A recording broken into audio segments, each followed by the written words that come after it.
Hi everyone, Assalamu alaikum. Welcome my dear lovely viewer, Master House 24. আমি মুক্তার হোসেন ইংলিশের Mohammad Ali academy সবাইকে স্বাগতম শুভেচ্ছা এবং অনেক অনেক ভালোবাসা জানিয়ে তোমাদের জন্য অত্যন্ত ইম্পর্টেন্ট বিষয় নিয়ে আলোচনা করব। তোমরা যারা 6 থেকে 12 ক্লাসে অথবা তোমরা এসএসসি দাখিল যে কোনো ক্লাসে রয়েছে তোমাদের কিন্তু এমন একটি টপিক রয়েছে, সেই টপিকটা কি? সেই টপিকটা হচ্ছে বন্ধুরা gap filling with clues, how to solve, how to fill up in English grammar. আজকের ভিডিও থেকে আমরা সেই বিষয়টি চমৎকারভাবে জানতে পারবো। আর তোমরা আমার চ্যানেলে যারা নতুন রয়েছে অবশ্যই চ্যানেলটি সাবস্ক্রাইব করবে। কেন সাবস্ক্রাইব করবে? সাবস্ক্রাইব তোমাদের মোবাইল, ল্যাপটপ, কম্পিউটারে নোটিফিকেশন পেয়ে যাবা। আর যারা সাবস্ক্রাইব করছে thank you so much. So no more talk, now go to our whiteboard that will understand today's lesson gap filling with clues, how to use, how to fulfill in English grammar. So get started.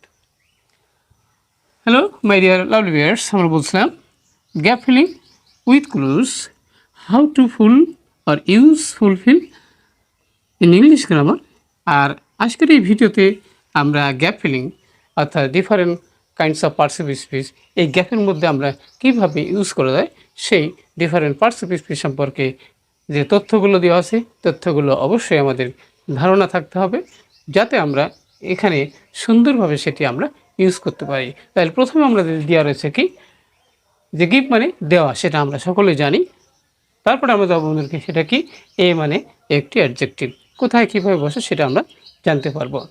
B মানে হওয়া, সেটা আমরা জানি বির মধ্যে M, is, R, war থাকে, সেটা কীভাবে আমরা ইউজ করবো সেটা জানতে পারবো। আর বাই মানে কি, দ্বারা দিয়া কর্তৃক, যেটা প্রিপোজিশন বলা হয়। আর লাস্ট মানে টিকে থাকা বা যেটাকে আমরা ভার বলে থাকি, আর ভার কোথায় বসে সেটা জানতে পারবো। আরও বলতে পারবো ইন মানে কি, ভিতর, অর্থাৎ যেটা প্রিপোজিশন কীভাবে ইউজ করা যায়। এবার যাবো বন্ধুরা সেটা দি মানে কি, টিটা খানাখানি, অর্থাৎ দি আর্টিকেল, দি অ্যাডজেক্টিভ কীভাবে আমরা ইউজ করতে পারি সেটা জানতে পারবো। আর এখানে বন্ধুরা রয়েছে কাল্টিভেট হলো ভার, আর এই কাল্টিভেট ভার নাউন কাম বা কীভাবে আমরা এই গ্যাপের মধ্যে ইউজ করবো সে বিষয়টি অবশ্যই আমরা জানার চেষ্টা করি। তাহলে প্রথমে আমরা দেখতে পাচ্ছি বন্ধুরা সেটা কি, follower is dash gift of nature. তাহলে এখানে বেস্ট আছে, তাহলে আমরা জানি বন্ধুরা সুপারলেটিভ ডিগ্রি উই বসে, দি বসে, তাহলে এখানে আমাদের কি দেওয়া রয়েছে, দি রয়েছে। তাহলে আমরা সেই দি লিখবো এখানে, সুপারলেটিভ আগে দি বসে। ওকে, তারপর আমাদের বন্ধুরা সেটা কি, it is a dash purity and beauty. তাহলে আমরা জানি বন্ধুরা যে এই ফুল হচ্ছে এই পবিত্রতা এবং সৌন্দর্যের প্রতীক। তাহলে প্রতীক যদি থাকে তাহলে আমার এখানে আমরা কী পাবো, আমরা সিম্পল লিখবো, ঠিক আছে, S Y M B L B O L, symbol মানে কি, প্রতীক।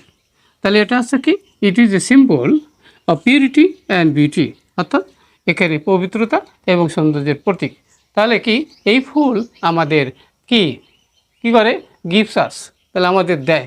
থার্ড পারসন সিঙ্গুলার নাম্বার হলে আমরা জানি কি বন্ধুরা সেটা কি হয়, গিফটস হয়। তাহলে এখানে গিফটস হলো। নেক্সট আমরা দেবো বন্ধুরা সেটা কি, দেয়ার ইজ নো বডি, এমন কোনো ব্যক্তি নাই কি, এখানে বন্ধুরা রিলেটিভ প্রোনাউন হিসাবে আমরা জানি বন্ধুরা কি হয়, এখানে হু হয়। তাহলে হু মানে যে, অর্থাৎ relative pronoun who, there is nobody, অথবা আমরা এখানে আমরা কি লিখতে পারি, এখানে আমরা বাটও লিখতে পারি, অর্থাৎ বাটই হবে আমাদের। There is nobody but loves a follower, যে ফুল ভালোবাসে না এমন কেউ আছে, বাট কিন্তু কি, ইট ইজ এ, তাহলে আমরা জানি কিন্তু এ কোথায় বসে, নাউনের আগে এ বসে। তাহলে এখানে ইট is a matter of sorrow, কিন্তু দুঃখের বিষয় কি, যে এ ফলোয়ার মানে একটা ফুল কি হয়, ডান্স নট এনে লং আছে। তাহলে এখানে কি আমাদের দরকার, ভার দরকার লাস্ট, তাহলে এখানে এল এ এস টি লাস্ট, অর্থাৎ একটা দুঃখের বিষয় যে ভাই ফুল কিন্তু দীর্ঘস্থায়ী থাকে না। ওকে, ইট ব্লুমস মানে কি, এটা ফোটে, এটা ফোটে কখন ফোটে, ইন দি মর্নিং মানে কি, সকালবেলা ফোটে। ওকে, নেক্সট কী হয়, and fade away very soon, এবং খুব শীঘ্রই এটি শুকিয়ে যায় বা মারা যায়।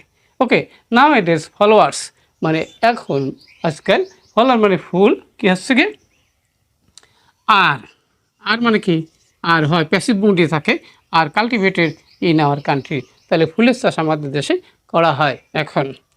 ম্যানি পিপুল মানে অনেক লোক আছে, তারা কি করে, আর্ন দেয়ার লিভলিহুড, তাদের জীবিকা নির্বাহ করে কিসের মাধ্যমে?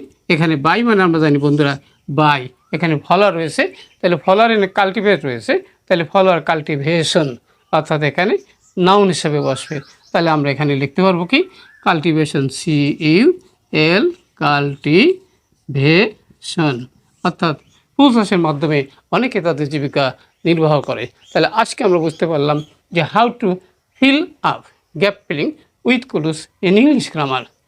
তোমরা যারা 6 থেকে 12 ক্লাসে রয়েছে সবার কিন্তু এই বিষয়টি অত্যন্ত ইম্পর্টেন্ট, আর বিষয়টি অবশ্যই তোমাদের ভালো লেগেছে।